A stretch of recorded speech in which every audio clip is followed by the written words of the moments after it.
so I guess the microphones are working. We will be starting.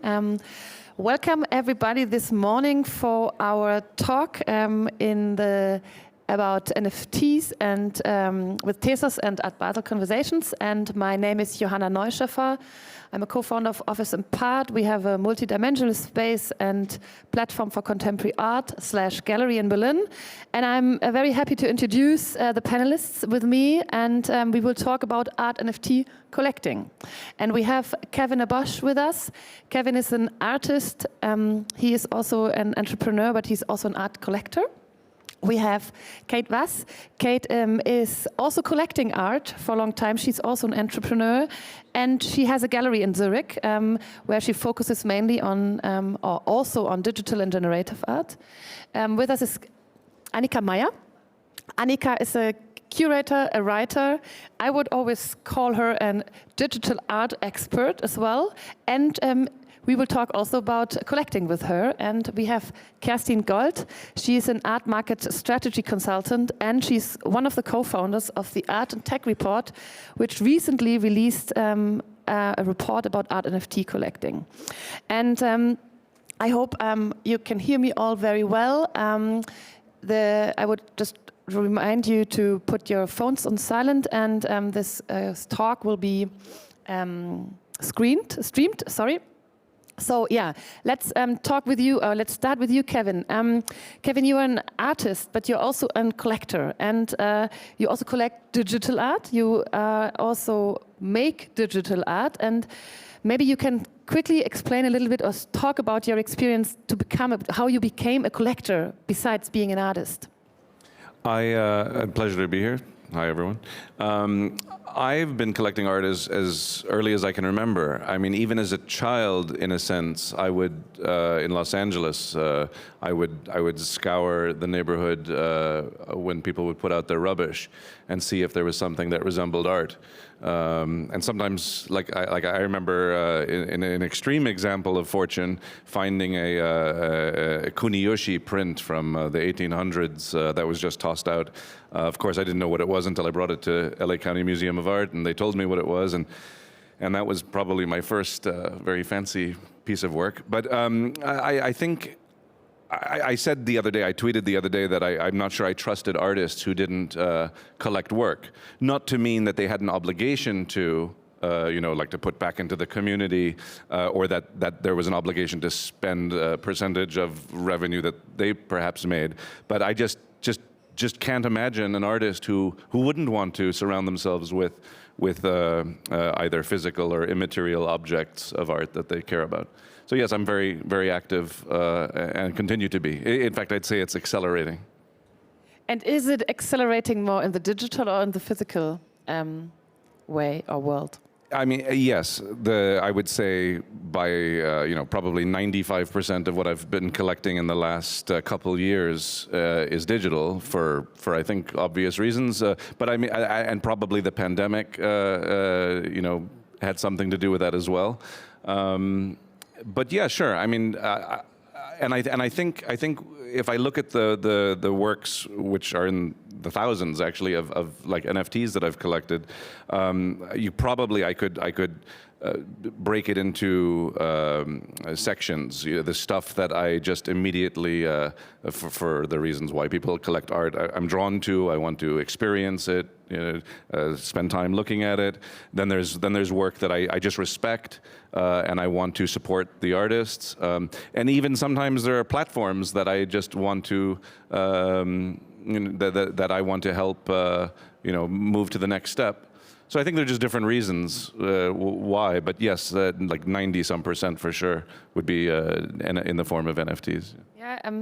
Yeah, thank you. I think we will come to some of the points that you talked about again, and maybe I also follow up with Kate. Kate, you started as a collector, but you also have a gallery. But how did you start collecting, and when did you turn into digital art collecting?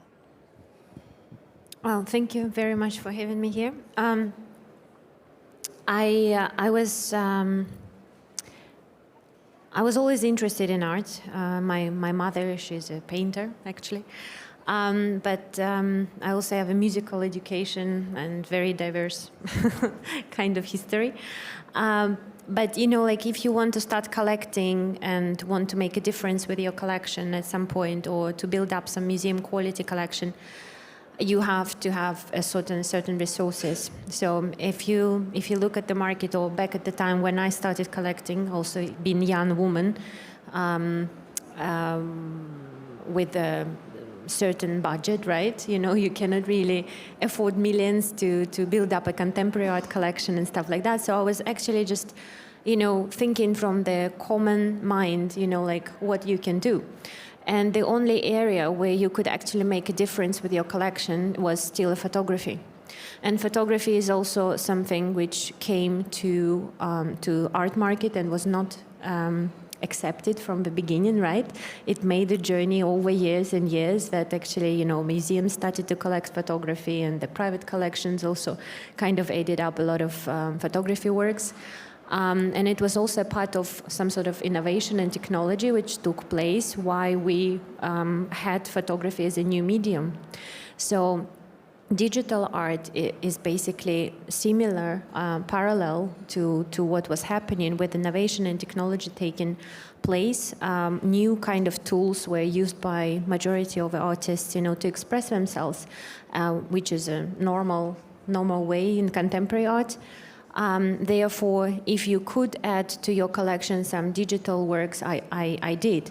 But the way you could transact, it was some sort of very old-fashioned and honestly questionable for me, because if you want to buy video work or installation and a gallery gives you a USB stick or some sort of transfer the file via WeTransfer or Dropbox, first of all, it leaves the traces like super, like a lot. And then, you question like how many people actually have access to this work, right? So the ownership is also questionable.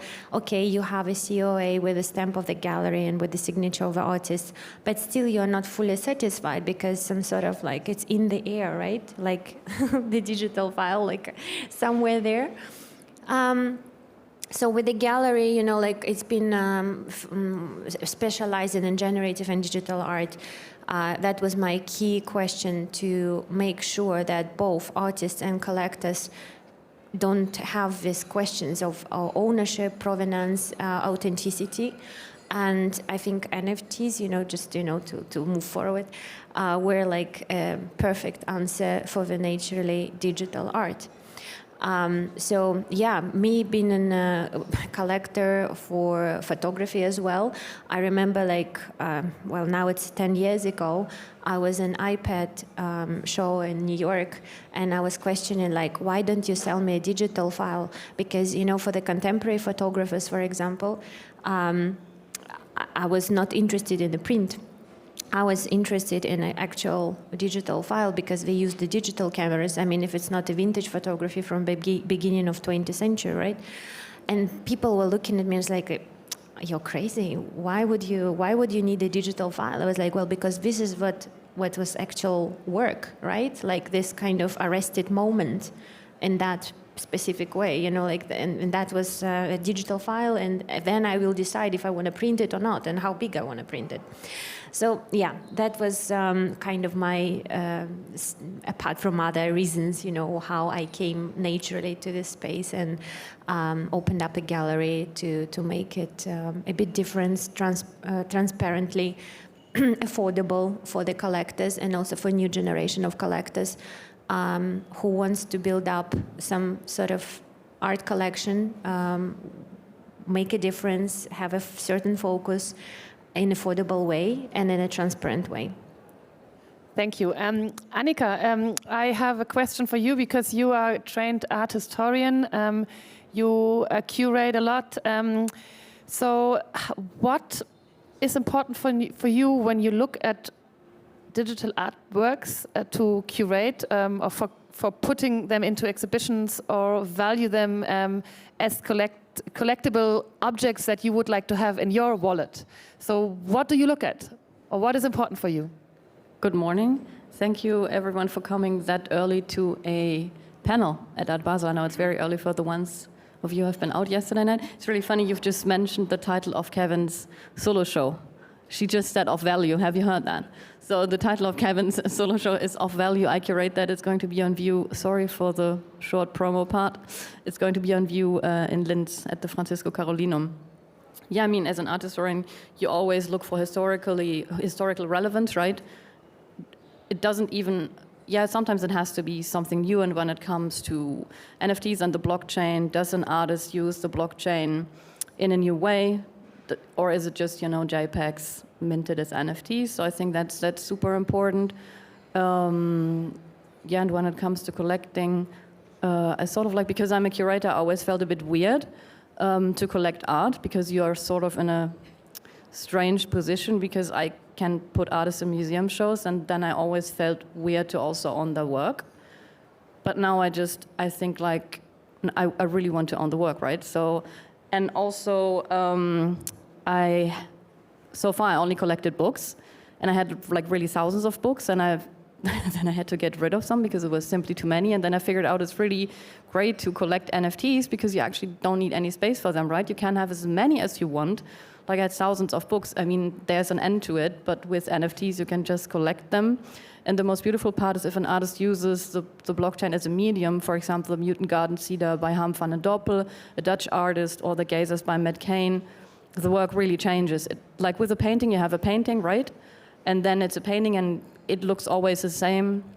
And with NFTs, they change. So you might have a different piece tomorrow. We don't know. You're also on the Mutant Garden Cedar, so it really mutates on the blockchain, and we don't know if the piece changes tomorrow in 10 days.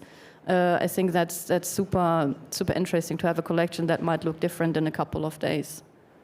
Did that answer your question? Yeah, thank you. I think that also opened up, because we are talking about NFTs, we're talking about art NFTs, and Kerstin, you are one of the co-founders of the Art and Tech Report, and this is what I have to say we, because I'm also part of the Art and Tech Report, wanted to find out. So what motivates, and how came that the Art and Tech Report focused on art NFTs? We always say art NFTs, maybe you also can say a little bit more about that. And what are the key findings? What do the collectors want, and what does them motivate?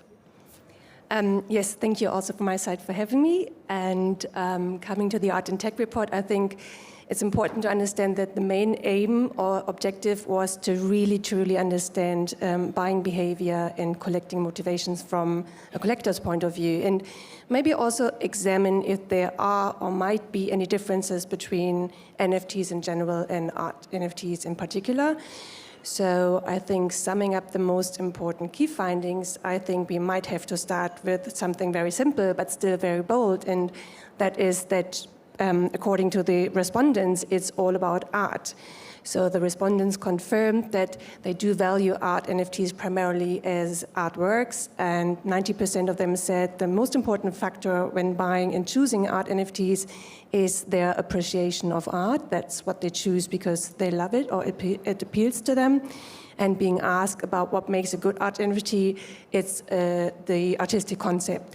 So I think opposed to NFTs or maybe collectibles in particular, which very often come with added values like incentives or drops, art NFTs primarily come with an intrinsic value, and that is that's the art itself. So to say, the utility of an art NFT is the art per se, and that puts art NFTs, in our opinion, much closer to the field of fine art rather than the NFT space in general. And we've also examined the financial part, obviously, because there's this common misconception that because the NFT space is driven very often by financial goals and objectives, this might be applied to art NFTs as well. But as the report shows, 75% of the collectors said that they're not financially driven and they're not really aiming for massive gains when choosing any particular work. However, this misconception that this is very speculative and this is only about engineering prices, this forms one of the main barriers for people to get into the game. So we also ask collectors who are very fond of the field and the topic but haven't started collecting yet, and they said, well, this is all about speculative goals and I'm just going to meet speculants and I don't know, I'm not going to feel comfortable. So we think there is room for more mediation to invite more people to enter the space and explore and find something they love. And also very interesting is that there seems to be a tendency to get art NFTs out of the wallet. So we had respondents say, yes, art NFTs are staying in the wallets right now primarily, but they're planning to do so differently in the future. And this might either be in a virtual environment, but also even more strongly to get the art out of the wallet and display and start experiencing it in the physical world. And this also goes along with, I would say, the last insight for this panel. There is a strong demand for curation and quality exhibition making. And that's what the data clearly shows. And interestingly, this goes for collectors who are already very experienced and active in the space, but also for collectors to be, how we call them, who might be about to start out. And well, at the same time, the thought of curation and exhibition might somehow contradict decentralized ideals of the Web3 space. Anyway, to wrap up with a positive outlook, based on our data, more than 75% of the collectors said they're intending to buy even more art NFTs over the course of the next 12 months, and female collectors slightly more than male collectors. Thank you. So I think, sorry, Kate, you want to... Slightly more. Female collectors, more. Slightly more. Who did you interview? Yeah, We don't know. Okay. Yeah, maybe for everybody who's here at arttechreport.com, it's a website where you can see the full report and get into the numbers even more deeply. For free. For free. Kevin, I have a question. We heard now some datas, and we always laugh because we spoke about numbers before. We like numbers. I think almost everybody here on the panel. But what I wanted to look a little bit into the situation that, especially in the digital space, or the NFT space, artists become collectors in a much more easily way, or in a much more present way, because I liked how you started to say that artists in general should be interested in other art, and it would be amazing if they collect. But what do you think in general does this change? And with the report, we have the clear numbers, or we have the clear motivation that it's about supporting the artists and it's about art. So what do you think does it change in the whole tradition of collecting, that the young next generation of artists or curators are also collecting and being part of a importance in the community? Well, I think the same motivations that have always existed around collecting art still exist. The good, the bad, and the ugly. Crypto and decentralized technology and the efficiencies and elegance that this brings only kind of supercharges this. So the good is better and the bad is worse. People collect in order to share in the experience of the work. They share it, they collect as a form of social proof and validation, and they also collect frequently as an investment. And it's rarely, I think, just one of those. It's usually a combination before they pull the trigger on a purchase. I've seen, and I think it's no surprise, that we have a whole new cohort of or demographic of people who are collecting art now. Especially with respect to, I can speak as an artist, my own work, the NFTs, I would say, about 90% of those collectors are people who didn't collect art before. But there was something about either the nature of the work or the nature or the availability of the work, and we talk a lot about people being intimidated to walk into a formal space and purchase, and somehow that's been alleviated with this technology. We're just seeing a whole new group of people, and the part that I find very exciting is that it's like a gateway drug, because once they come in, they step in the door. Not everyone, but more often than not, I think they want to know, well, what were you doing as an artist before you were doing this? And they start to hear things about works being derivative, or just they get context around the work that they have gravitated towards, and I think they want to learn where, like, how significant a work is, sort of in the context of the tradition of art making. And so frequently, it's the first step into a journey of appreciating and understanding art on a larger scale. The artists early on, when I say early on, like 2018, as NFTs were emerging, the price points were very, very low, and I think we were all collecting each other's work. In fact, we were the only ones sort of collecting each other's work, except a few visionaries that kind of saw what was happening. But and of course now we almost, some of us can't even afford each other's work. But that's how it all started. And I think yeah, I was not in the camp. I did not envision that we would be where we are today, though other artists I know definitely saw this coming. Can I quickly reply? Yes, of course. Because it's a beautiful place, I mean the fair, to speak about collecting art, right? And with NFTs also, when listening to you and the numbers, it sounds like, and that's also a lot of the discussions on Twitter, it sounds like we really try hard to convince people that it's all about the art and not about, you know, speculation and money. So, I mean, have you been to the fair? I don't know, maybe my impression is wrong, but to me it feels like it's a bit about money as well.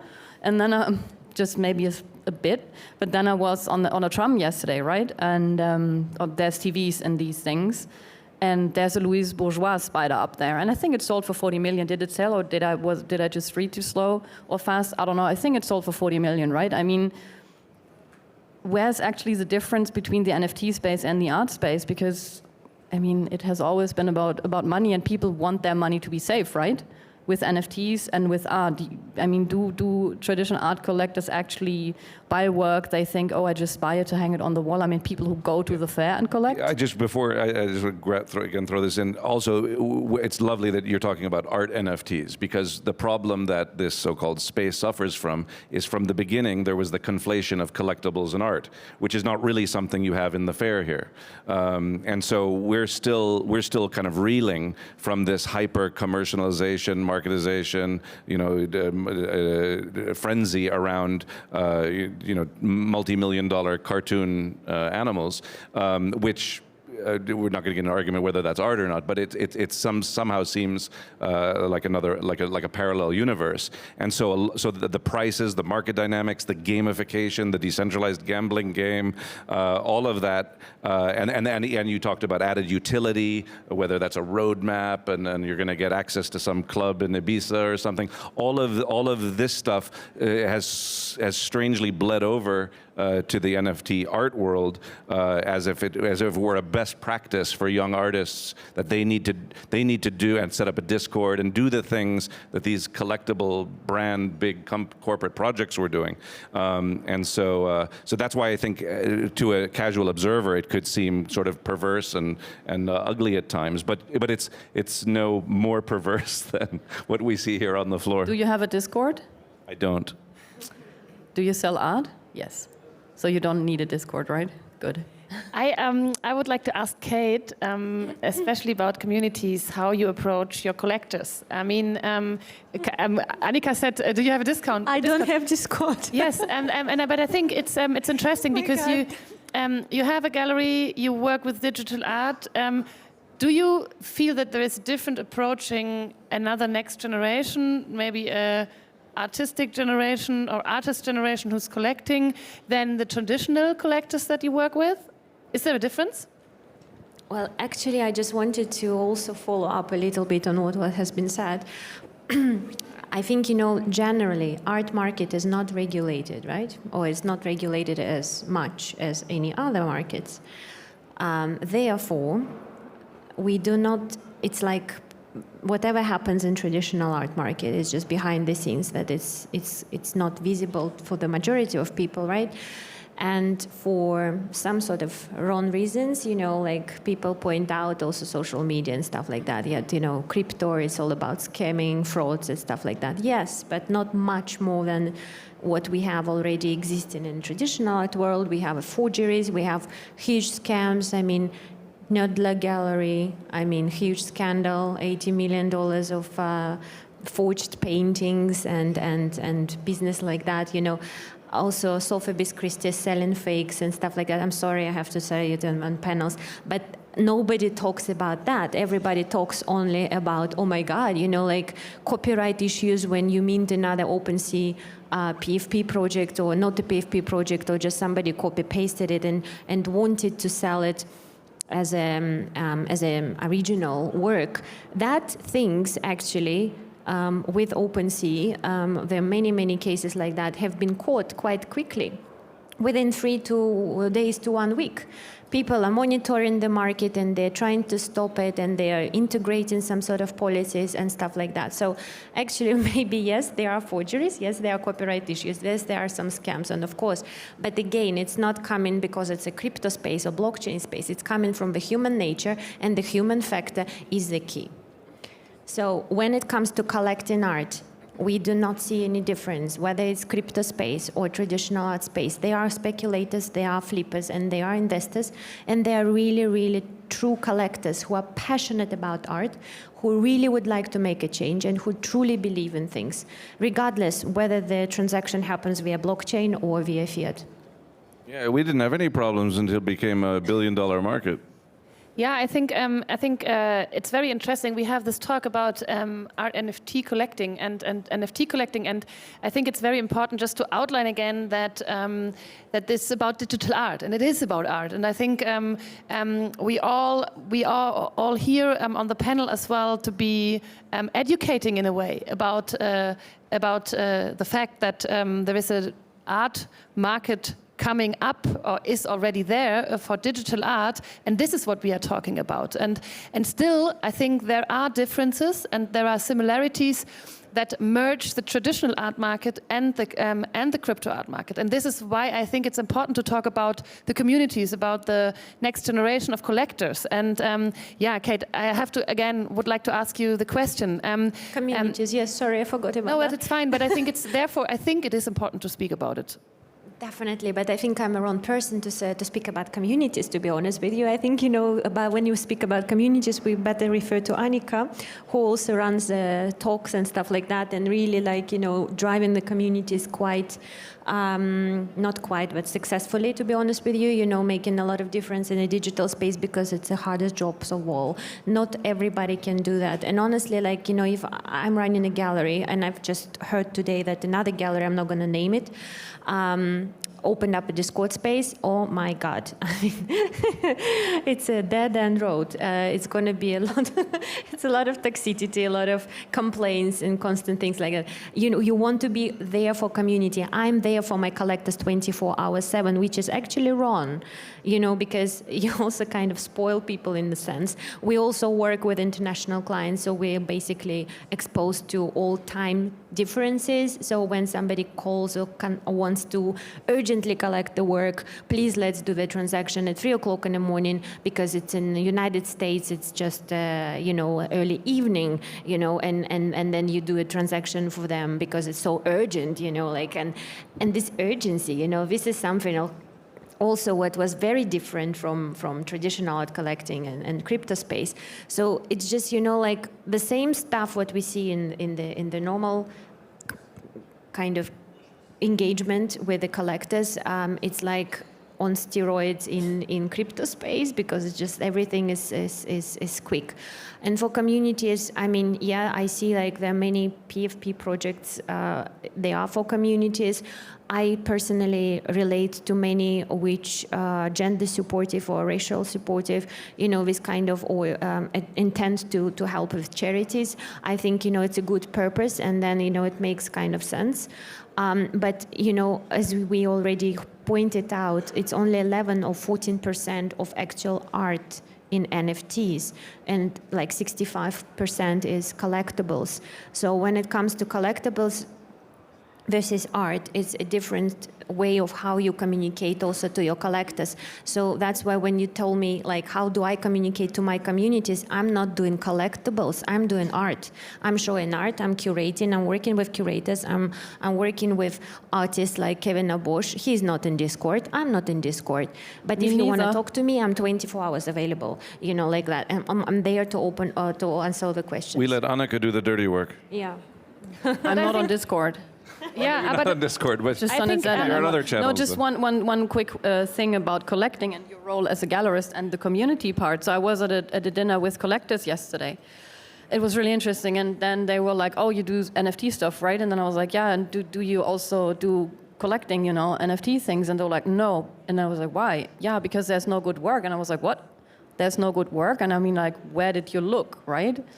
On OpenSea. And I was like, okay, but how are you supposed to find good work of art on OpenSea? I was like, are you on Twitter?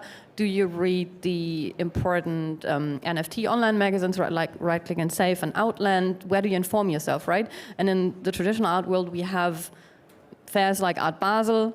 Galleries have to apply. There's a pre-selection, so what you find is, quality. With galleries, you usually do a pre-selection, and yes, then and actually we that's do. missing, Yeah, right? And yeah. in the one thing about communities, and when it comes to communities, the collectors / I use the word now, flippers do the work of the middlemen, right? They reprice the work. They are the extended sales team. Harm van den Doppel, Dutch artist, he did the Mutant Garden Cedar project, which I think is one of the most important innovative art projects of last year. And he called flippers very fast art dealers, and I call them an extended sales team, because secondary sales are super important.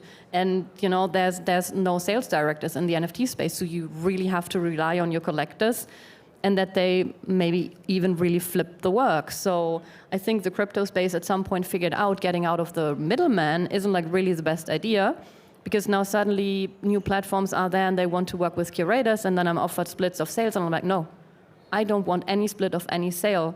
I'm not a gallerist. That's the job of the gallerist. If you need to find someone to sell your work, please get an online sales team on board, but I'm not doing that job, and I don't want to choose artists. There's a new platform opening now, and I don't want to choose artists based on sales. I'm a curator. I'm there to, pick the good artists and not the ones. There's a difference if I choose an artist who sells for 1 ETH, or because I only can contribute one work, or if it's someone who sells a piece for 800,000, because if I get 10%, that's a huge difference. And I'm not a gallerist. But that's why I wanted to point out that it's a good point. Like if you're doing huge collectibles editions, like 1,000 of editions or whatever, if it's a generative collection or if it's just a PFP project, you have to communicate, because this your community is there, and their success is measured by the monetary success, right? Like if it's like we didn't. It didn't increase in price. Oh my God, it didn't increase in price for a week. Oh my God, it's a fiasco. This is crazy. It's not. But because again, here I'm dealing with a gallery who is a small to medium size, right? And my job is the hardest also of all, to actually find the talent, educate the collectors, traditional art collectors as well, about why is it so important and how to deal with this space and to find the gem in this kind of very diverse space. And quality needs an individual approach. I cannot just do it like, with thousands of people at the same time communicating the same message, because the same message, it's like a medicine, doesn't treat everybody the same way, right? Yeah, thank you very much. I think you all outline one point that I think is also very important to discuss briefly again, is the curation. How important is curation? And who are the curators? Is there a new form of curators? Is there a different way to curate? Art and Tech Report, Kerstin has also talked or looked into this topic of curation. And what did the collectors say? Well, as mentioned in the beginning, the data shows that there's a very strong demand for both curation and exhibitions. And the interesting part actually was that active collectors confirmed that if there was more curation and exhibitions, it would motivate them to buy more art NFTs. It would enhance their collecting behavior. Whereas hesitant collectors or collectors to be actually said if there were more curation and exhibitions, they would actually consider starting to get into the game and start collecting, because it would help them to find their way around. And And also, we think there might be two reasons to it. First of all, as Anika mentioned, if you go on OpenSea, it's an absolute oversupply of things you find, and it's really hard to get your way around the search.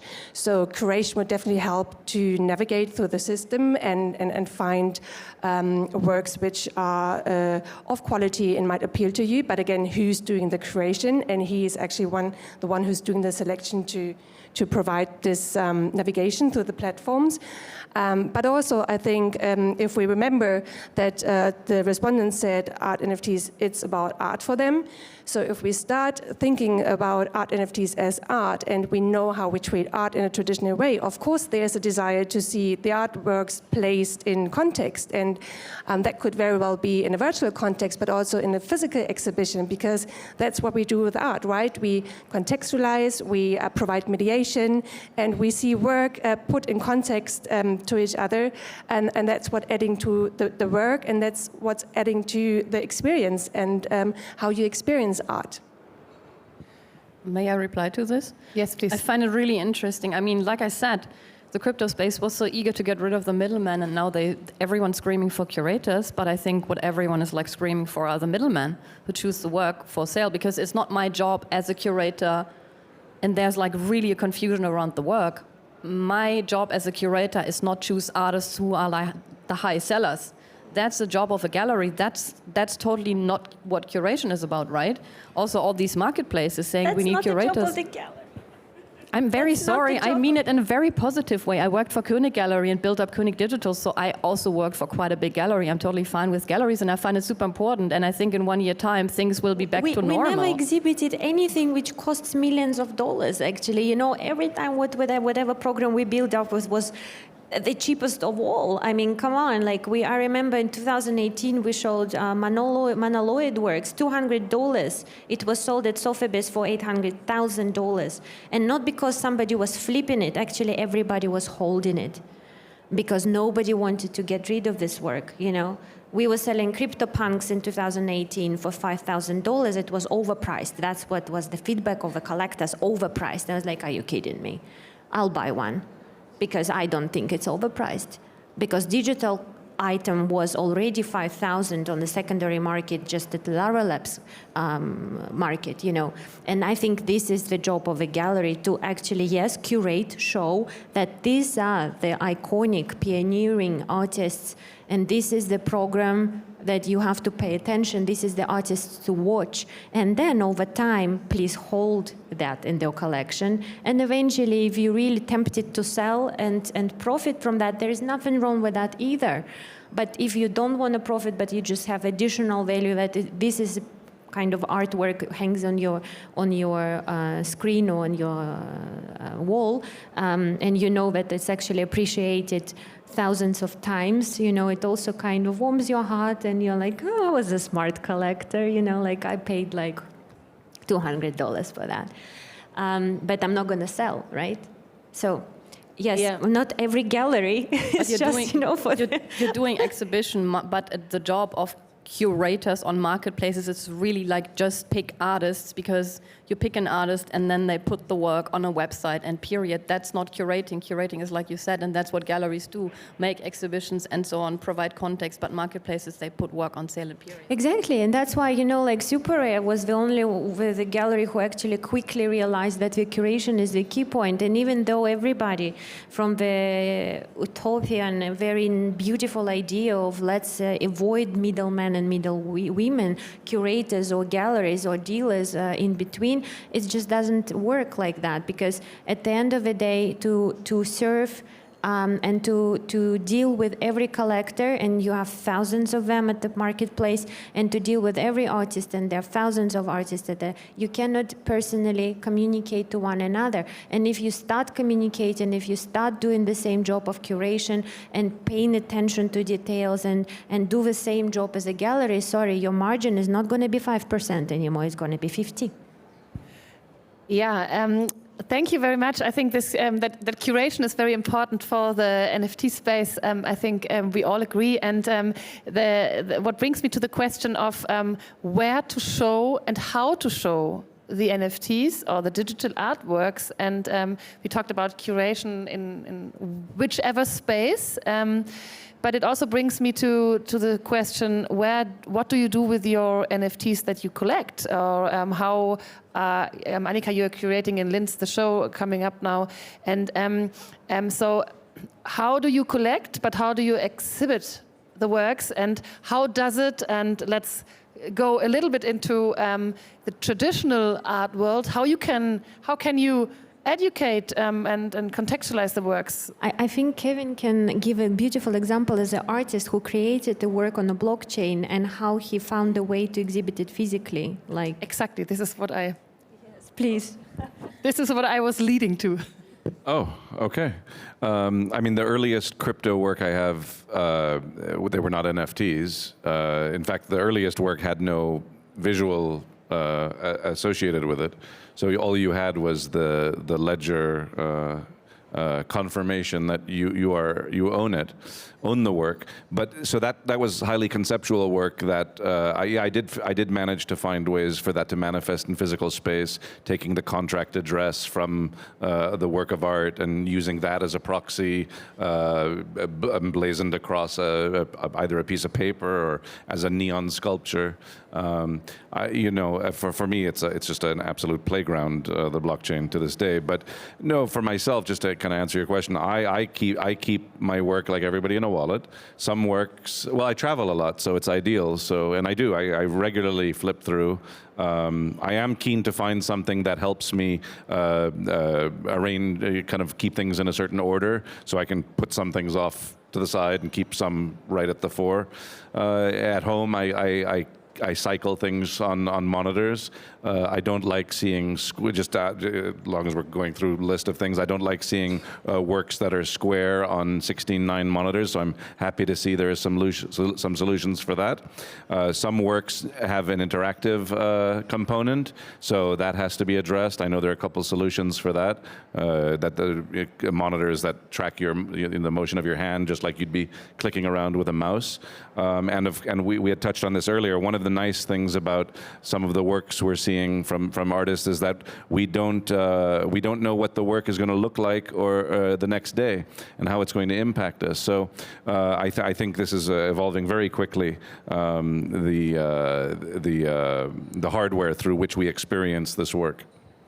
Yeah, from the report, Kerstin, we also spoke about where to look and where to show your works, and maybe you can also quickly say something about that, because I really want to talk about the disruption, or if there is a disruption into the traditional art world, because we show digital art much more in a combination with physical works, probably, questionably.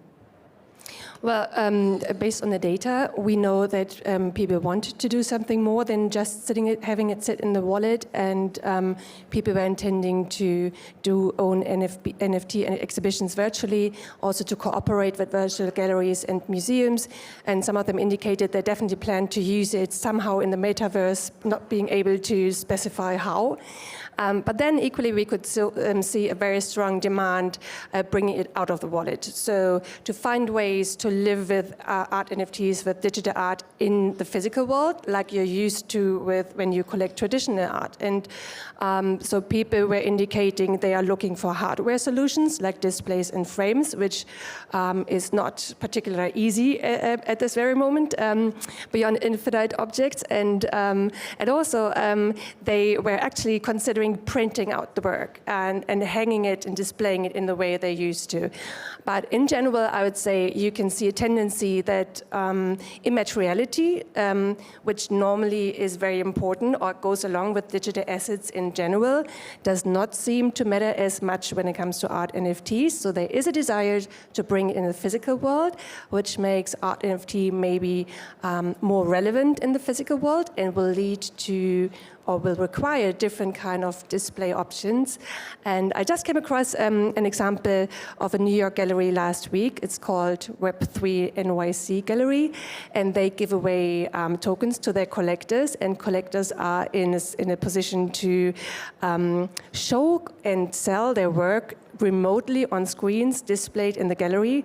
So it's just a thought which kept me thinking, because it's such a combination of both worlds without differentiating between its analog and digital, and puts the collectors in a position to display and enjoy the work in both worlds. And just because a work is natively digital, if it's static, doesn't mean that it should be printed out either. I think the artist needs to help inform that decision whether or not it should be seen on a screen or ever printed out at all. Yeah, I think this is a very interesting aspect, what the concept of the artwork, the digital artwork is behind, and how it can be displayed in a space. And I think I would like to encourage the situation that it's about where to show the works, and it always depends on the concept of the work, and it doesn't matter if it's digital or physical. And maybe because time is running out, one last question in the round to all of you. So what is the future? One sentence, please. What can you encourage? I know it's hard, but I really would like to do that. Where is it going, and what is your opinion, and what can you encourage the next generation or the traditional art world or collectors to look at? I can only say there's no reason why this elegant technology, which has empowered artists who work natively digitally, should vanish. And aside from that, I have no idea what the future holds. Thank you. You want to add something? Yeah, I think in the future more people will learn about the history of digital art, and then they won't be confused anymore about the quality, because if you walk across the fair, all of us know about the history of art, so we know why something is good and not, but with digital art, people just don't know the history. So I think that will change.